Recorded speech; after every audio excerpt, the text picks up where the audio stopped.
नमस्कार, आप सबका मैं सुरेंद्र चौबे इस भगवत प्राश्रय यूट्यूब चैनल पर स्वागत करता हूँ। पूर्व में हम 16वें अध्याय तक श्रीमद् वाल्मीकि रामायण के बाल कांड के 16वें अध्याय तक का श्रवण कर चुके हैं। आज हम आगे के क्रम में सप्तदशः सर्ग और अष्टादशः सर्ग मतलब 18वें सर्ग और 17वें सर्ग का हम आज श्रवण करेंगे।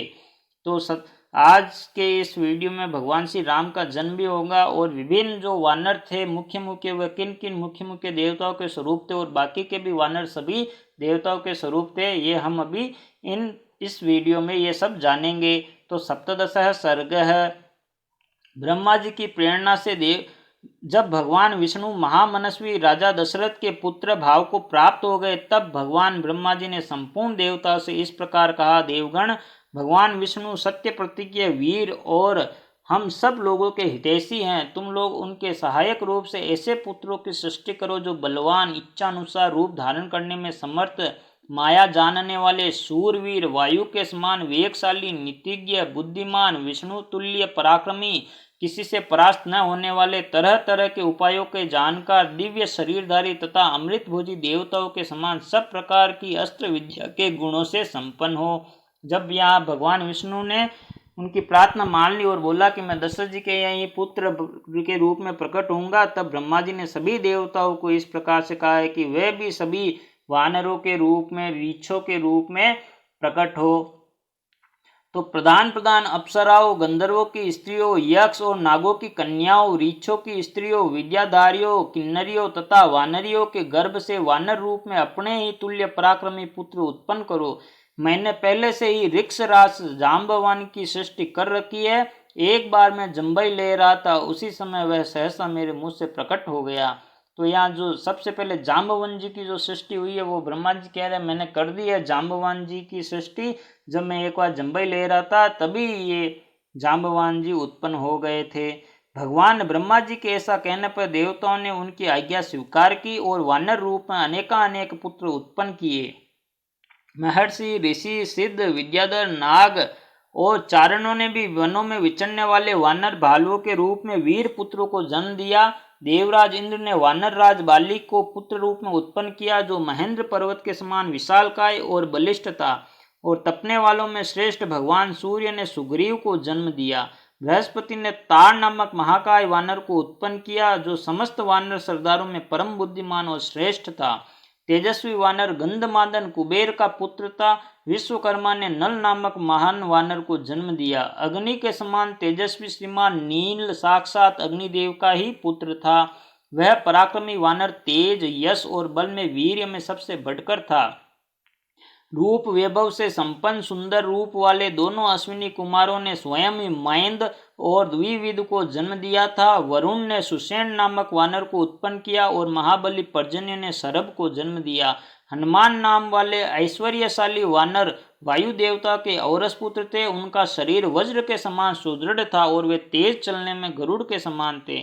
सभी श्रेष्ठ वानरों में वे सबसे अधिक बुद्धिमान और बलवान थे। इस प्रकार कई हजार वानरों की उत्पत्ति हुई।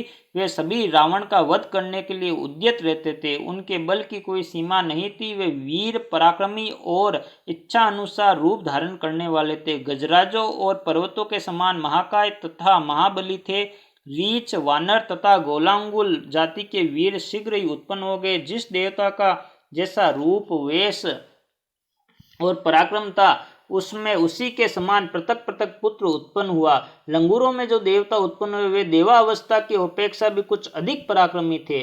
कुछ वानर रीछ जाति की माताओं से तथा कुछ किन्नरियों से उत्पन्न हुए थे। देवता, महर्षि, गंधर्व, गरुड़, यशस्वी, यक्ष, नाग, किमपुरुष, सिद्ध, विद्याधर तथा सर्प जाति के बहुसंख्यक व्यक्तियों ने अत्यंत हर्ष में भरकर सहस्त्र पुत्र उत्पन्न किए। देवताओं का गुण गाने वाले वनवासी चारणों ने बहुत से वीर विशालकाय वानर पुत्र उत्पन्न किए। वे सब जंगली फल मूल खाने वाले थे। मुख्य अप्सराओं में विद्याधारियों, नाग कन्याओं तथा गंधर्व पत्नियों के गर्भ से भी इच्छानुसार रूप और बल से युक्त तथा स्वेच्छानुसार सर्वत्र विचरण करने वाले समर्थ वानर पुत्र उत्पन्न हुए। वे दर्प और बल में सिंह और व्याघ्र के समान थे। पत्थर की चट्टानों से प्रहार करते और पर्वत उठाकर लड़ते थे। वे सभी नख और दांतों से भी शस्त्रों का काम लेते थे। उन सबको सब प्रकार के अस्त्र शस्त्रों का ज्ञान था। वे पर्वतों को भी हिला सकते थे और स्थिर भाव से खड़े हुए वृक्षों को भी तोड़ डालने की शक्ति रखते थे। अपने वेग से सविताओं के स्वामी समुद्रों को भी शुद्ध कर सकते थे। उनमें पैरों से पृथ्वी को विदीर्ण कर डालने की शक्ति थी। वे महासागरों को भी लांघ सकते थे। वे चाहे तो आकाश में घुस जाए और बादलों को हाथों से पकड़ ले तथा वन में वेग से चलते हुए मतवाले गजराजों को भी बंदी बना ले। घोर शब्द सुनते हुए आकाश में उड़ने वाले पक्षियों को भी वे अपने सिंहनाद से गिरा सकते थे। ऐसे बलशाली और इच्छा अनुसार रूप धारण करने वाले महाकाय वानर युद्धपति करोड़ों की संख्या में उत्पन्न हुए थे। वे वानरों के प्रधान युद्धों के भी युद्धपति थे। उन युद्धपतियों ने भी ऐसे वीर वानरों को उत्पन्न किया था जो युद्धों से भी श्रेष्ठ थे। वे और ही प्रकार के वानर थे। इन प्राकृत वानरों से विलक्षण थे। उनमें सहस्रों वानर युद्धपति ऋक्षवान पर्वत के शिखरों पर निवास करने लगे। तो वो जितने भी वानर थे, जो नॉर्मल जो प्रकृति के जो वानर होते हैं, उन सबसे श्रेष्ठ वानर थे वे सारे के सारे, और वे ऋक्षवान पर्वत के शिखरों पर निवास करते थे। दूसरों के ने नाना प्रकार के पर्वतों व जंगलों का आश्रय लिया। इंद्र कुमार वाली और सूर्यनंदन सुग्रीव ये दोनों भाई थे। समस्त वानर युद्धपति उन दोनों भाइयों की सेवा में उपस्थित रहते थे। इस प्रकार वे नल, नील, हनुमान तथा अन्य वानर सरदार का आश्रय लेते थे। वे सभी गरुड़ के समान बलशाली तथा युद्ध की कला में निपुण थे। वे वन में विचरते समय सिंह, व्याघ्र और बड़े बड़े नाग आदि समस्त वन जंतुओं को रौंद डालते थे। महाबाहु वाली महान बल से संपन्न तथा विशेष पराक्रमी थे। महाबाहु बाली थे, वे महान बल, बहुत ज्यादा बल था और विशेष पराक्रमी थे। उन्होंने अपने बाहुबल से रीछों, लंगूरों तथा अन्य वानरों की रक्षा की थी। उन सबके शरीर और पार्थक्य सूचक लक्षण नाना प्रकार के थे। वे सूरवीर वानर पर्वत, वन और समुद्रों सहित समस्त भूमंडल में फैल गए थे। वानर युद्धपति मेघ समूह तथा पर्वत शिखर के समान विशालकाय थे। उनका बल महान था, उनके शरीर और रूप भयंकर थे। भगवान श्री राम की सहायता के लिए प्रकट हुए उन वानर वीरों से यह पृथ्वी भार भर गई थी। इत्यार्षे श्रीमद् रामायणे वाल्मीकि आदि काव्य बालकांडे सप्तदशः सर्गः। इस प्रकार ब्रह्मा जी के आदेश करने के बाद ये भगवान श्री राम की सेना का निर्माण हो गया। इस 17वें अध्याय में सभी देवताओं ने अपने अपने स्वरूप में वानरों के रूप में प्रकट हुए और ये भगवान राम की सेना थी जो वानरों के रूप में प्रकट हो गई। अब भगवान श्री विष्णु मनुष्य अवतार में राजा दशरथ के यहाँ इस 18वें अध्याय में जन्म लेंगे। उनकी किस प्रकार उनका नाम रखा गया, कि फिर उनकी शिक्षा दीक्षा के बारे में, और भगवान विश्वामित्र जी, महर्षि विश्वामित्र जी का राजा दशरथ के यहाँ आना, ये सब हम इस 18वें अध्याय में श्रवण करेंगे, सुनेंगे। महामना राजा दशरथ का यज्ञ समाप्त होने पर देवता लोग अपना अपना भाग ले जैसे आए थे वैसे ही लौट गए। दीक्षा का नियम समाप्त होने पर राजा अपनी पत्नियों को साथ ले सेवक, सैनिक और सवारियों सहित पुरी में प्रविष्ट हुए। क्योंकि ये यज्ञ सरयू नदी के तट पर चल रहा था, जो अयोध्या जी के बाहर के क्षेत्र में था। अब जब दीक्षा ली थी उन्होंने, यज्ञ की वह समाप्त हुई, तब अपने सैनिकों सहित, अपनी पत्नियों सहित, सवारियों सहित वापस अयोध्यापुरी में प्रविष्ट हुए हैं। भिन्न भिन्न देशों के राजा भी जो उनके यज्ञ में सम्मिलित होने के लिए आए थे, महाराज दशरथ द्वारा यथावत सम्मानित हो मुनिवर वशिष्ठ तथा ऋष्यशृंग को प्रमाण करके प्रसन्नता पूर्वक अपने अपने देश को चले गए। अयोध्यापुरी में अपने घर के जाते हुए उन श्रीमान नरेशों के शुभ्र सैनिक अत्यंत हर्षमग्न होने के कारण बड़ी शोभा पा रहे थे। उन राजाओं के विदा हो जाने पर श्रीमान महाराज दशरथ ने श्रेष्ठ ब्राह्मणों को भी आगे करके अपनी पुरी में प्रवेश किया। राजा द्वारा अत्यंत सम्मानित हो ऋष्यशृंग मुनि भी शांता के साथ अपने स्थान को चले गए। उस समय सेवकों सहित बुद्धिमान महाराज दशरथ कुछ दूर तक उनके पीछे पीछे उन्हें पहुंचाने गए। इस प्रकार उन सब अतिथियों को विदा करके सफल मनोरथ हुए राजा दशरथ को पुत्र उत्पत्ति की प्रतीक्षा करते हुए वहां बड़े सुख से रहने लगे। यज्ञ समाप्ति के पश्चात जब 6 ऋतुएं बीत गई, तब 12वें मास में चैत्र के शुक्ल पक्ष की 9वीं तिथि को पुनर्वसु नक्षत्र तथा कर्क लग्न में कौशल्या देवी ने दिव्य लक्षणों से युक्त सर्वलोक वंदित, सभी लोकों में वंदित जगदीश्वर भगवान श्री राम को जन्म दिया। उस समय सूर्य, मंगल, शनि, गुरु और शुक्र ये पांचों ग्रह अपनी उच्च उच्च राशियों में थे और लग्न में चंद्रमा अपनी स्व राशि में थे। इस प्रकार 6 ग्रह उनकी राशि में प्रबल थे। वे विष्णु स्वरूप के हविष्य का या खीर के आधे भाग से प्रकट हुए थे। कौशल्या के महाभाग पुत्र श्री राम इक्ष्वाकु कुल का आनंद बढ़ाने वाले थे। उनके नेत्रों में कुछ कुछ लालिमा थी। उनके होठ लाल थे, भुजाएं बड़ी बड़ी और स्वर दुदुम्बी के समान गंभीर था। उस अमित तेजस्वी पुत्र से महारानी कौशल्या की बड़ी शोभा हुई, ठीक उसी तरह जैसे सूर्यश्रेष्ठ वज्र प्राणी इंद्र से देवमाता अदिति सुशोभित हुई थी। तदनंतर कैकेयी से सत्य पराक्रमी भगवान भरत जी का जन्म हुआ, जो साक्षात भगवान विष्णु के चतुर्थांश से भी न्यून भाग से प्रकट हुए थे। ये समस्त सद्गुणों से संपन्न थे। करीबन चतुर्थांश से मतलब 25% से भी 25% से भी कम उनसे भी भाग से वे प्रकट हुए थे भरत जी महाराज, और उनमें सभी सद्गुण उनमें थे। इसके बाद रानी सुमित्रा ने लक्ष्मण और शत्रुघ्न इन दोनों पुत्रों को जन्म दिया। ये दोनों वीर साक्षात भगवान विष्णु के अर्ध भाग से संपन्न और सब प्रकार के अस्त्रों की विद्या में कुशल थे।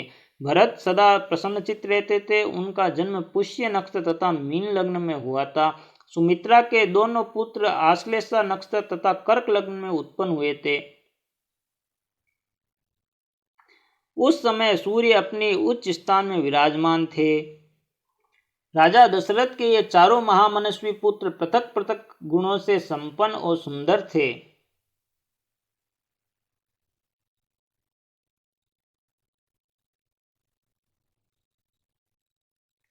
वे सभी गुणों से संपन्न थे। ये भाद्रपदा नामक 4 तारों के समान कांतिमान थे।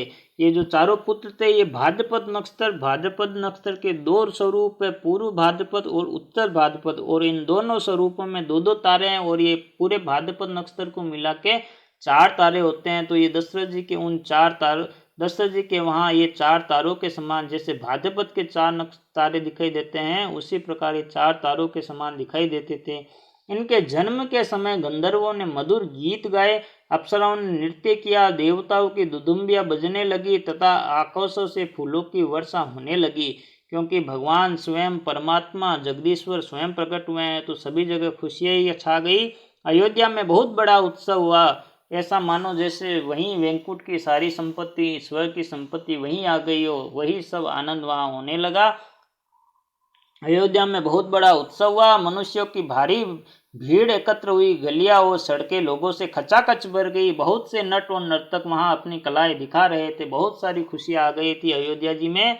वहां सब और गाने बजाने वाले तथा दूसरे लोगों के शब्द गूंज रहे थे। दीन दुखियों के लिए लुटाए गए सब प्रकार के रत्न वहां बिखरे पड़े थे। राजा दशरथ ने सूत, मागध और बंदी जनों को देने योग्य पुरस्कार दिए तथा ब्राह्मणों को धन एवं सहस्रों गोधन प्रदान किए।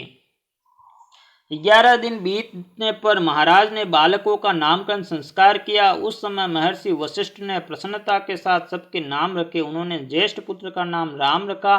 श्री राम महात्मा थे, परमात्मा के ही स्वरूप थे। कैकेयी कुमार का नाम भरत तथा सुमित्रा के एक पुत्र का नाम लक्ष्मण और दूसरे का नाम शत्रुघ्न निश्चित किया गया। राजा ने ब्राह्मणों, पूर्ववासियों तथा जनपदवासियों को भी भोजन कराया। ब्राह्मणों को बहुत से उज्ज्वल रत्न समूह दान दिए। महर्षि वशिष्ठ ने समय समय पर राजा से उन बालकों के जातक्रम आदि सभी संस्कार करवाए थे। जो कर्म संस्कार होने थे वे सभी महर्षि वशिष्ठ ने समय समय पर करवा दिए थे। उन सब में श्री रामचंद्र जी ज्येष्ठ होने के साथ ही अपने कुल की कीर्ति ध्वजा को फहराने वाली पताका के समान थे। वे अपने पिता के प्रसन्नता को बढ़ाने वाले थे। सभी भूतों के लिए वे स्वयंभू ब्रह्मा जी के समान विशेष प्रिय थे। राजा के सभी पुत्र वेदों के विद्वान और शूरवीर थे। वे तो स्वयं साक्षात भगवान श्री नारायण ही थे, तो वे तो वेदों के विद्वान होंगे ही और शूरवीर थे। सबके सब लोक हितकारी कार्यों में संलग्न रहते थे और प्रजा के हित के कार्य हमेशा करते रहते थे। सभी ज्ञानवान और समस्त सद्गुणों से संपन्न थे। उनमें भी सत्य पराक्रमी श्री रामचंद्र जी सबसे अधिक तेजस्वी और सब लोगों के विशेष प्रिय थे। वे निष्कलंक चंद्रमा के समान शोभा पाते थे। उन्होंने हाथी के कंधे और घोड़ों की पीठ पर बैठने तथा रथ हाँकने की कला में भी सम्मान पूर्वक स्थान प्राप्त किया था। वे सदा धनुर्वेद का अभ्यास करते थे और पिताजी की सेवा में लगे रहते थे। लक्ष्मी की वृद्धि करने वाले लक्ष्मण बाल्यावस्था से ही श्री रामचंद्र जी के प्रति अत्यंत अनुराग रखते थे। वे अपने बड़े भाई लोकाभिराम श्री राम का सदा ही प्रिय करते थे और शरीर से भी उनकी सेवा में ही जुटे रहते थे। शोभा संपन्न लक्ष्मण श्री रामचंद्र जी के लिए बाहर विचरने वाले दूसरे प्राण के समान थे। पुरुषोत्तम श्री राम को उनके बिना नींद भी नहीं आती थी। यदि उनके पास उत्तम भोजन लाया जाता तो श्री रामचंद्र जी उसमें से लक्ष्मण को दिए बिना नहीं खाते थे।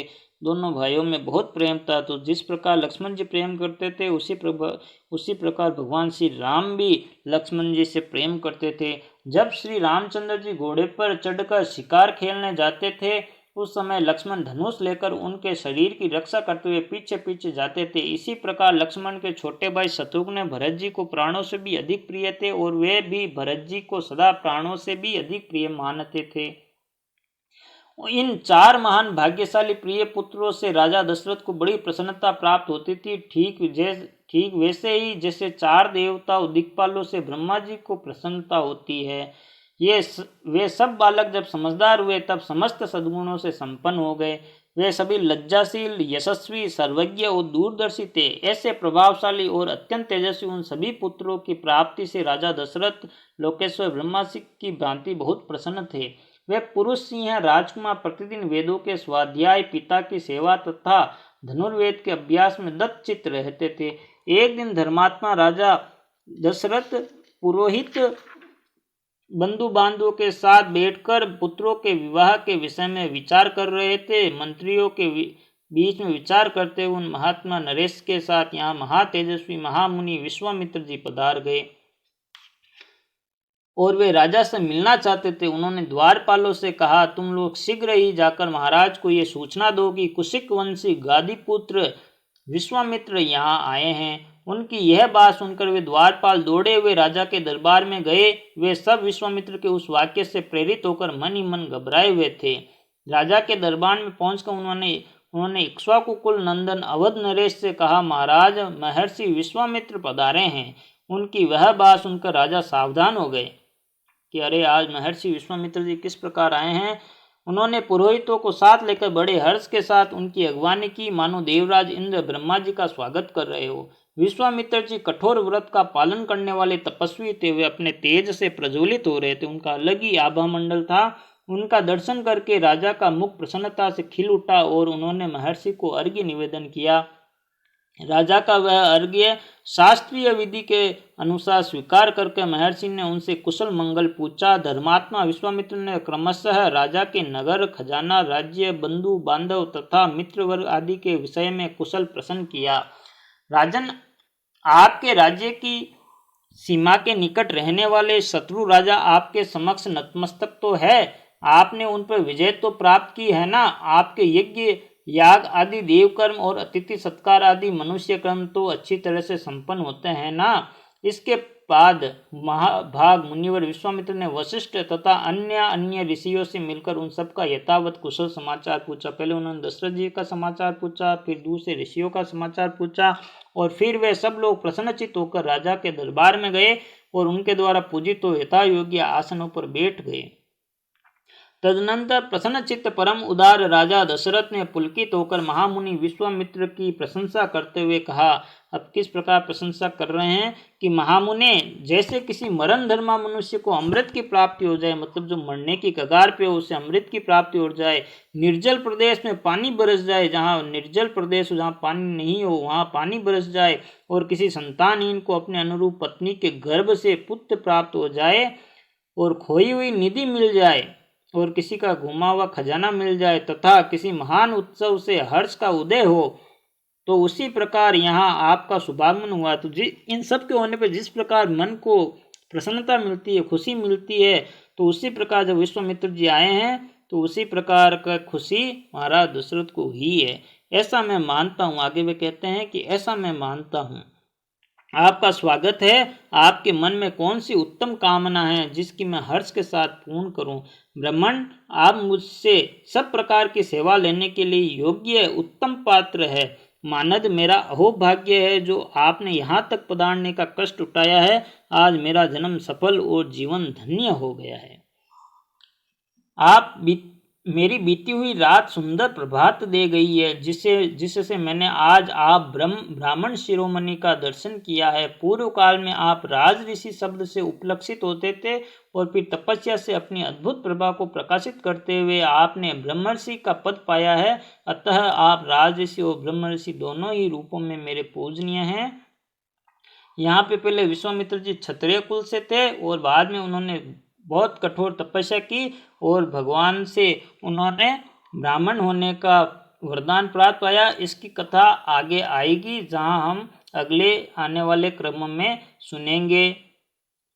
आपका जो यहाँ मेरे समक्ष शुभागमन हुआ है, यह परम पवित्र और अद्भुत है। प्रभु, आपके दर्शन से आज मेरा घर तीर्थ हो गया। मैं अपने आप को पुण्य क्षेत्रों की यात्रा करके आया हुआ मानता हूँ। बताइए, आप क्या चाहते हैं? आपके शुभागमन का शुभ उद्देश्य क्या है?